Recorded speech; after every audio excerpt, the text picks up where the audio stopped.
भारतं पूर्वम् इदानीं च मुम्बई या च सप्तद्वीपानां समूहः आसीत्।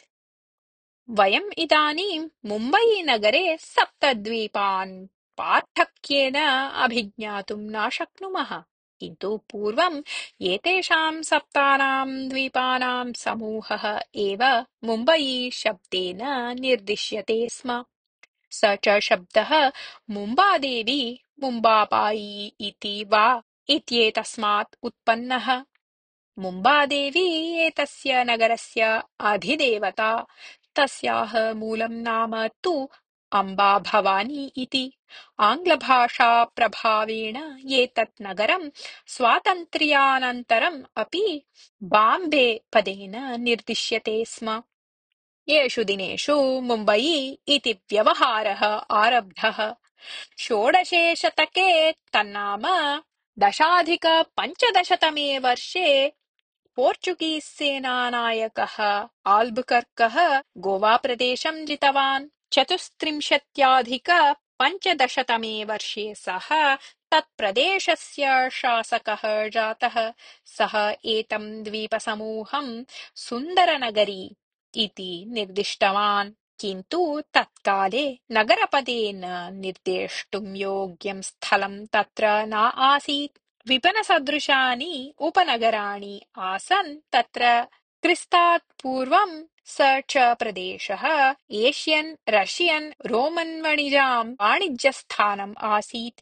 यद्यपि सः द्वीपसमूहः पोर्चुगल् जनानाम् अधीनः आसीत् तथापि तं विशेषमहत्त्वोपेतं न मतवन्तः ते। अतः ब्रिटिश् राजकुमारः द्वितीय चार्ल्सः यदा केथरिना डे ब्रगाञ्जेनामिकां राजकुमारीं परिणीतवान् तदा उपायनरूपेण तस्मै एषः भूभागः प्रदत्तः।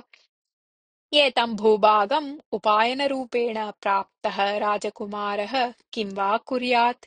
यतः एतस्मात् प्रतिवर्षं तेन 10 पौण्ड् मात्रमितः आयः प्राप्यते स्म। अतः सः ईस्ट् इण्डिया संस्थायै तेनैव मूल्येन न्यासरूपेण एतं भूभागं ससन्तोषं दत्तवान्। गच्छता कालेन एते सप्तद्वीपाः परस्परसम्बद्धाः प्रमुखभूभागेन चापि सम्बद्धाः अभवन्। अनन्तरकाले जाता तन्नगरीया वृद्धिः निरताम् आश्चर्यकरी। तन्नगरीया वृद्धिः नितराम् आश्चर्यकरी। यत्पूर्वं 10 पौण्ड् मात्रमितस्य आयस्य मूलम् आसीत् तदिदानीं महाराष्ट्रराज्यस्य राजधानी जातम् अस्ति। भारतस्य साम्पत्तिका राजधानी अपि तदेव। प्रमुखवित्तकोषाणां केन्द्रीयकार्यालयाः अपि तस्मिन् एव नगरे सन्ति। स्टाक् एक्स्चेञ्ज् व्यवहारस्य महाकेन्द्रम् अपि तदेव। आयकरद्वारा भारतसर्वकारेण यः आयः प्राप्यते तस्य 33% मुम्बईनगरात् एव प्राप्यते। भारते ऐदम्प्राथम्येन 53-अधिक-800तमे वर्षे रेल्वेसञ्चारः आरब्धः। स च याने मुम्बईनगरयोः मध्ये प्रवृत्तः। यूरोप् खण्डस्य प्रथमं नौकास्थानं मुम्बई एव। देशस्य अतिविशालं नौकास्थानं तत्। भारतस्वातन्त्र्यसङ्ग्रामे अपि एतस्य नगरस्य प्रामुख्यम् आसीत् एव। भारतराष्ट्रीयकाङ्ग्रेस् संस्थायाः प्रथमम् अधिवेशनं 85-अष्टादशतमे वर्षे मुम्बईनगरे एव प्रवृत्तम्। इतिहासस्य विभिन्नघटनान् स्मारयन्ति अत्रत्यानि स्मारकाणि। Afghan church, gateway of India, Chhatrapati Shivaji railway स्थानकं यच्च पूर्वं विक्टोरिया टर्मिनस् इति निर्दिश्यते स्म। महालक्ष्मीमन्दिरम् इत्यादीनि तेषु अन्यतमानि कानिचन। पूर्वं परशुरामः ध्यानार्थं समुद्रजलम् अल्पां भूमिं याचितवान्। समुद्रेण भूमिदानम् अनुमतम्। परशुरामः एकं वालुकालिङ्गं निर्माय मधुरजलप्राप्त्यर्थम् एकं बाणं प्रयुक्तवान्। ततः बाणगङ्गा उत्पन्ना।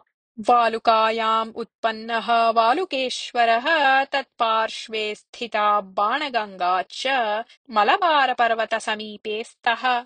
एतौ अपि दर्शनयोग्यौ मुम्बईनगरे एव अत्यधिकप्रमाणेन चलनचित्रनिर्माणसंस्कारादिकार्यं प्रचलति।